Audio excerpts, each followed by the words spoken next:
It's time to build the best white gaming PC you can assemble for $1,000. A build that's more than capable at 1080p and 1440p across the latest AAA titles, and uses parts that strike the perfect balance between price and performance. A system that's going to be fairly easy to put together, pretty simple to upgrade, and hopefully even a little bit future-proofed for gaming now and years to come. I'll be walking you guys through how to put this system together, why I've selected the parts I have, and even talking about some alternative choices that you might want to consider if you're going to copy this build for yourself. So without any further ado, let's dive into it.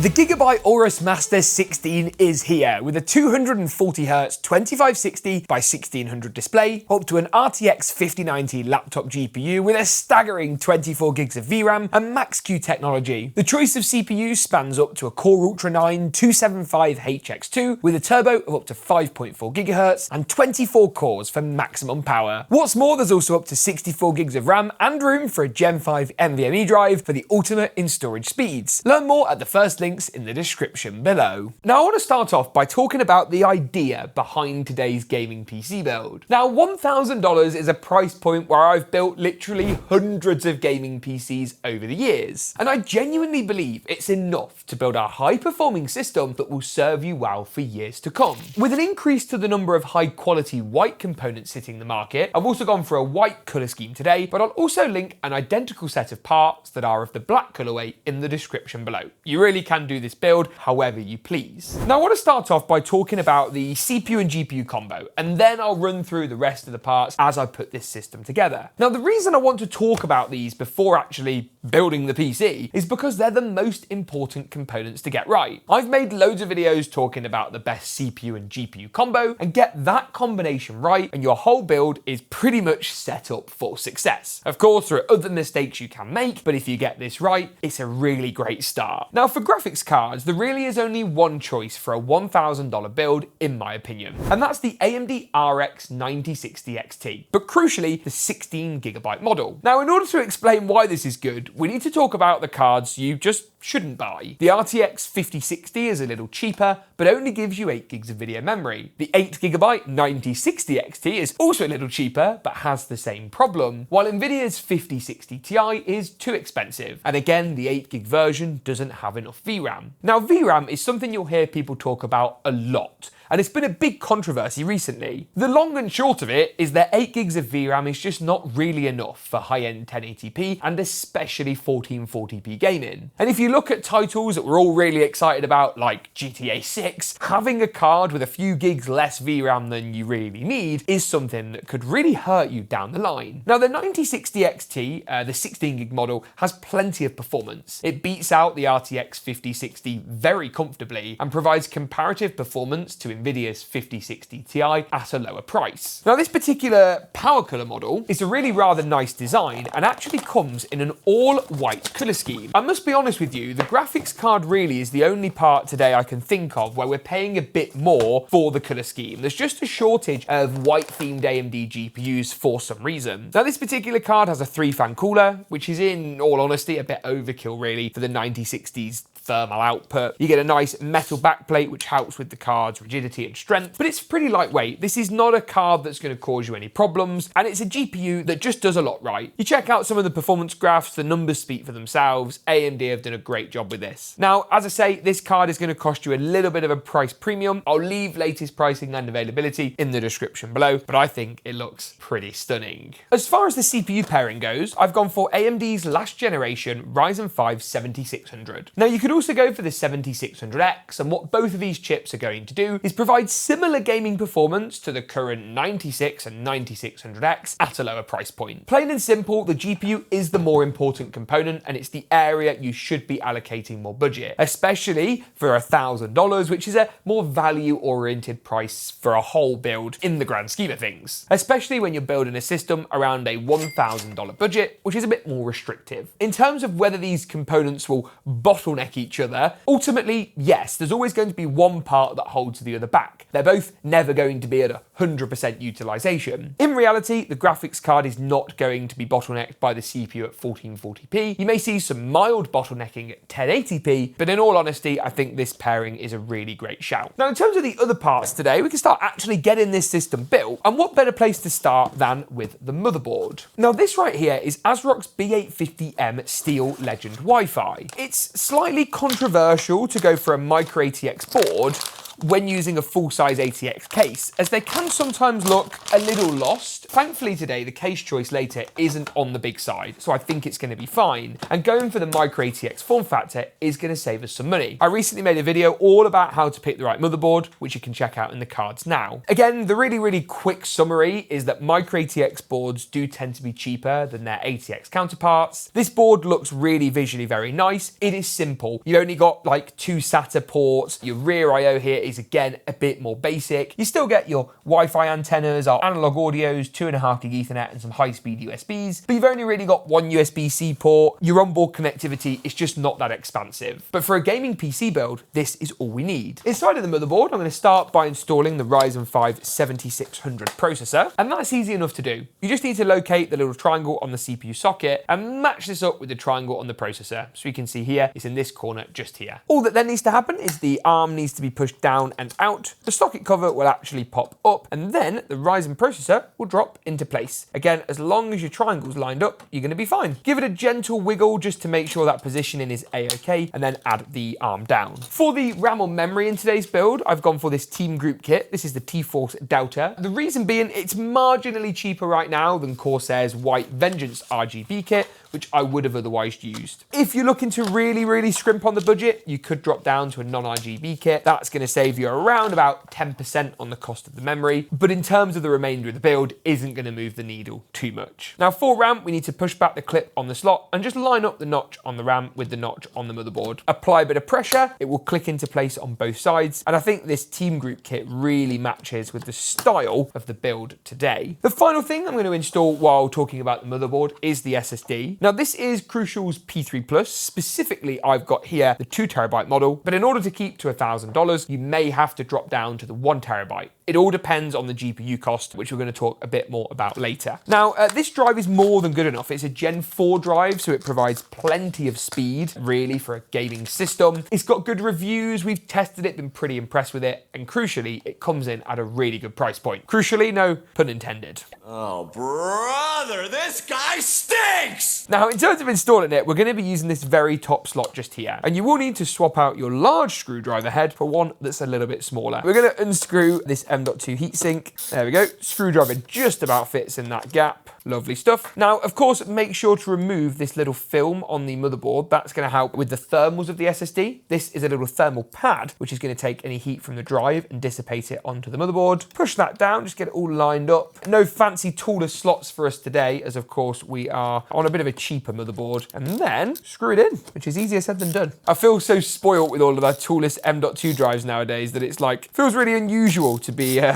screwing in manually, shall we say. Now that those are both in, I'm going to talk a bit about the CPU cooler. Now, you'd be right in saying that a lot of AMD's processors do come included with a stock cooler. The truth is, it's just not that good. It's noisy, it's inefficient, it's a bit too small, and an aftermarket option is going to be great. Again, I recently did loads and loads of cooler testing, talking about the best coolers you can buy, really, right now, and some of the results were quite interesting. This design right here is from a company called upHere. You might not have heard of them before, but they're quite big on Amazon. You can get it in white or black, and it's basically a rival to the Vetru V5 or Cooler Master 212. But in my opinion, it looks a bit better and is actually slightly cheaper. The other option, of course, is to go for something from Thermalright. It is up to you. I think this looks slightly nicer and is going to provide more than enough by way of cooling performance. Now, all the mounting hardware and stuff we need is included, and I have installed this before, so I should know which bits we need and which bits we don't. A few things to look at here. So we've got these silver brackets, which we're actually going to place onto the motherboard. They're going to go sort of in these kind of locations just here. And in order to install those, what you'll find in the cooler box is these little grey stoppers. We're going to take off the black plastic, add the grey stoppers on top, and then screw these two silver brackets into place to provide the basis on which the cooler can be screwed into. The good news is that once these two brackets are on, the cooler is going to install so easily. Make sure you've got the fan the right way, so of course we want to pull air over the RAM DIMMs and then back out over the I/O shield. And you can see how that will sit on really nice and easily. Now I'm not going to screw it down yet. First I'm going to do the thermal paste to get that squirted on there, large grain of rice, and then screw the cooler down using those two screws and make sure it really is nice and tight. Right, so the motherboard is now done. The next thing to look at is this, which is of course the case. Now, I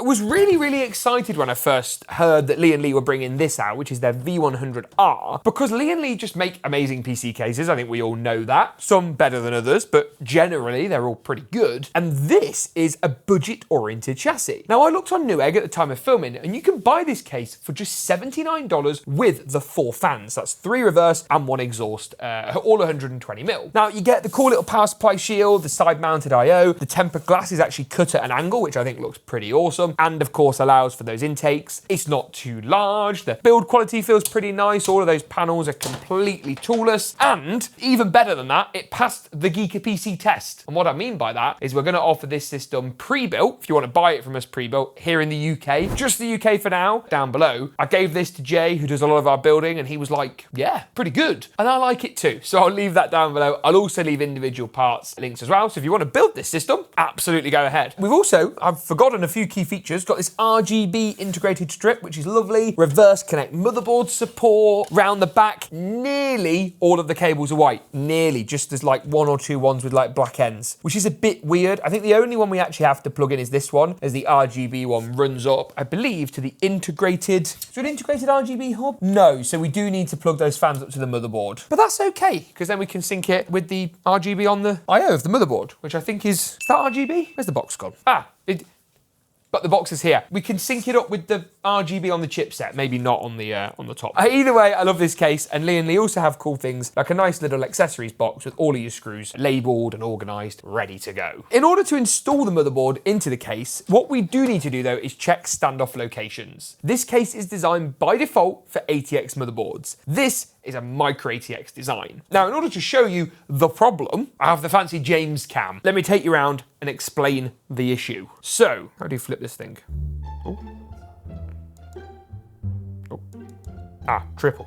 Right, so you can see here we've got 3 standoffs at the top, good stuff, 3 along the middle, good stuff, and a further 3 down the bottom. Now, these 6 top standoffs, so those 2 rows, are completely fine. The bottom 3 are the problem. We need to move this standoff right here up to that next hole. We need to move this standoff right here to the bottom of these 2 holes, and then this standoff down here is not going to be required. We only have 8 standoffs rather than 9 on a micro ATX board, and if you look at the back of the ASRock board, we'll circle the ones that you're going to need and how they match up. Hopefully I explain that in a way that makes a little bit of sense. Now then, I'm going to go ahead and move those standoffs, put the motherboard into place, screw it all down, and have a party. Yeah. With the motherboard installed, I think the actual spacing and proportionality, is that a word? Looks all right. I actually think this is absolutely fine so far. The power supply is a component I was quite proud of myself for digging out. I spent ages shopping for a power supply that was going to be white, so match the theme of today's build, but perhaps just as importantly, actually give you all white cables. So you can see here, not only the cable's white, but the actual connector ends are white as well. It's those little touches in a build that I think make a big difference. Now, this is 650 watts, which is absolutely perfect for the 9060 XT. The only downside with this power supply is that it's not ATX3 or PCI Gen 5. The A650BNL White is just simple and a bit more basic. Now, you do still get 648 of the 650 watts on a single 12-volt rail, which is good. And although it's not modular, there aren't a huge amount of cables that we need to worry about. As I say, the only downside is you don't get the PCI Gen 5 connector. Now, that's not a problem for the vast majority of 5060s, 9060 XTs, as they don't use that new standard. It's just something to be aware of if you wanted to pair it up with a 5070, but there we'd recommend a 750 watt unit instead. So I guess it's kind of a non-issue. Now, in terms of which cables we will need, I will point them out to you so you know what to kind of tuck away and forget about forever and what not to do so. The motherboard cable is the first of those. That's the big large one. We're also going to need this, our 6+2 pin PCIe harnesses, and you can see it's labeled PCIe. You're also going to want your CPU power connector, which is hiding away somewhere. There we go. So we've got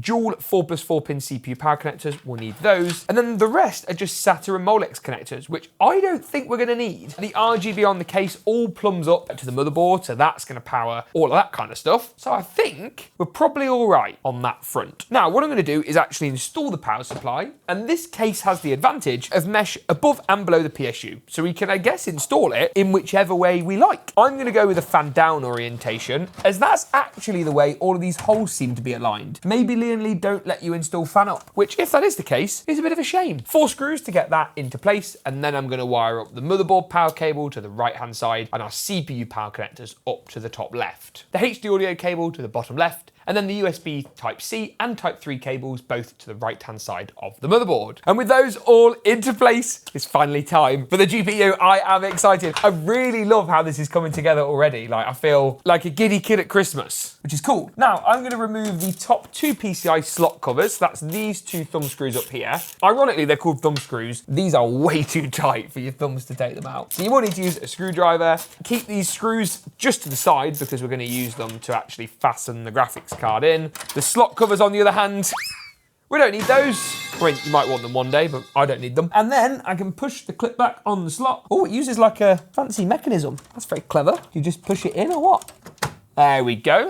That's pretty easy. And then the same thumb screws I just removed, I'm gonna go back in to fasten the graphics card down. Only thing about this GPU is that where you screw it in, the paintwork doesn't wear that well. Can look a bit tacky, but it's only because I've used the GPU so many times. Once it's all plugged in, I just need to find a power cable. I'm going to use that PCIe connector I talked about earlier, thread it through an appropriate grommet. I think probably maybe this one down here at the bottom, and connect it up to the GPU. I'm also, of course, going to get a cable tie a little bit later to make that look a bit more pretty. Then I'm going to round things off with just 2 more connections for our RGB fans in today's build. And then the build should be good to turn on. Is it going to power up for the first time? There's no monitor connected yet, but it doesn't hurt to hit the power button. That's a good start. The cooler's not lit up. Are the RAMs on? This particular cable that I've missed should fix the cooler lighting. It does indeed. And then 1 more cable for the fan on the CPU cooler.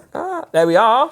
I think we are good. And that RGB strip there looks amazing too. I'll be back with performance, but first, let's really see how good this thing looks.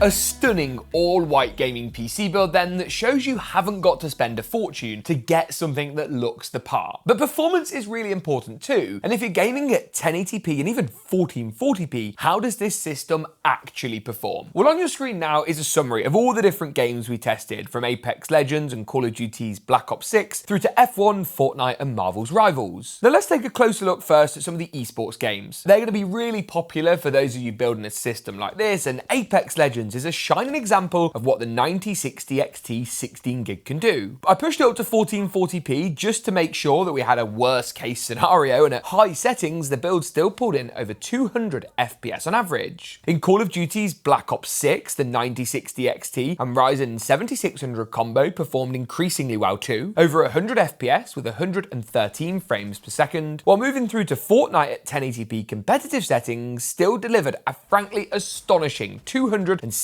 frames per second on average. Heck, even hard to run AAA titles like Doom the Dark Ages, where we make the most of the 9060 XT's prowess with those big texture volumes, and here at 1080p high, this system achieved over 80 frames per second on average. In many respects, the 16GB 9060 XT is all the GPU you'll ever need, especially if you're gaming at 1080p and 1440p and aren't too bothered about things like ray tracing, frame generation, or maxing out to ultra at 4K. A build then that provides exceptional value for money with brand new components and a stunning colour scheme. You can find this system pre-built from Geek PC linked in the description below, or buy the parts from the likes of Amazon or Newegg with latest pricing linked there too. Thanks for watching, and as always, we'll see you in the next one.